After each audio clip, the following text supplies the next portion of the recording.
Hello, j'espère que vous allez tous très bien et que vous avez impacté positivement votre semaine. Aujourd'hui, nous parlons de finances personnelles. Notre impactant du mois est l'experte en gestion de patrimoine et de finances personnelles, Madame Colombe Djilebo.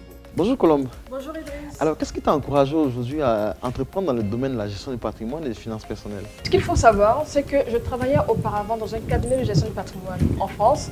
Et c'est suite à cela qu'avec mon époux, nous avons d'abord décidé de créer un comparateur des tarifs bancaires en Côte d'Ivoire afin de réduire la complexité d'accès et d'analyse des informations, afin d'aider les populations, c'est-à-dire les différents prospects des banques, à choisir les produits bancaires adaptés à leur situation. Et c'est suite à la création de ce comparateur que nous avons compris qu'en plus de l'accès à l'information, les populations avaient besoin d'accompagnement pour maîtriser les informations qu'ils recevaient et pour assainir leurs finances. En termes de réglementation, protection des données à caractère personnel, quelles sont les balises que tu mets en place pour rassurer tes clients?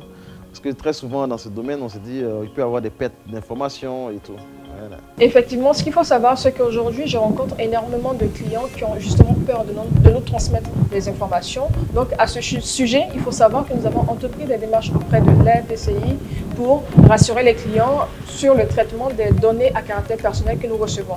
En plus de cela, nous transmettons aux clients des mandats pour garantir la confidentialité des informations que nous recevons. Donc, qu'ils soient rassurés, toutes les informations que nous recevons sont protégées. Nous ne transmettons pas ces informations aux connaissances qu'ils ont ou aux personnes sur les réseaux sociaux. Tout est vraiment sécurisé. Quelles sont les difficultés que tu rencontres au quotidien dans ton activité? La principale difficulté que je rencontre, c'est liée à ta précédente question. La confidentialité des informations, la sécurité des informations, le fait de rassurer la clientèle. Donc sur le volet SmartFin, c'est le service d'accompagnement à la gestion des finances personnelles que nous proposons. Sur le service SmartFin, c'est justement la garantie de la protection des données. Mais sur le volet comparateur, il y a la méconnaissance des comparateurs en Côte d'Ivoire. Donc nous essayons aussi de faire de l'éducation financière, de l'éducation sur la plateforme que nous avons afin de permettre à nos utilisateurs de mieux maîtriser nos différents outils. Quand on parle de gestion de patrimoine, très souvent on se dit que c'est pour les riches. Comment tu arrives à dire aux gens de venir afin que tu puisses gérer leur bien? En Côte d'Ivoire ici, c'est ce que les gens pensent. Les gens pensent que la gestion de patrimoine, c'est destiné à une tranche de la population qui est super riche. Non, j'ai fait mes études en France. La gestion de patrimoine en France est accessible à tout le monde.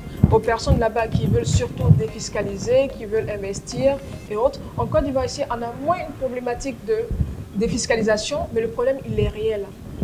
Les gens, ils ne savent pas gérer leurs finances et cela crée réellement la pauvreté au niveau de la population. Donc nous, on essaie justement d'accompagner les personnes qui ont des bourses moyennes dans l'assainissement de leurs finances, dans le développement de leur patrimoine, afin que ces personnes-là puissent accéder à un certain niveau de la vie en étant zen dans la tête, en maîtrisant leurs finances, en pouvant investir justement pour développer le patrimoine. Quel conseil tu peux donner à ceux qui souhaitent entreprendre, pas forcément dans ton domaine, mais entreprendre généralement?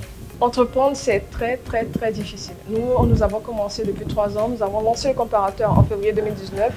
On a connu de nombreuses difficultés, mais nous sommes restés concentrés, nous sommes adaptés à chaque évolution de notre activité afin justement de trouver le modèle économique qui correspond au marché ivoirien.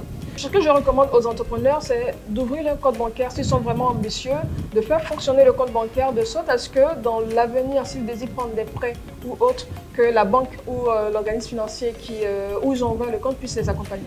Merci Colombe. Merci Idriss.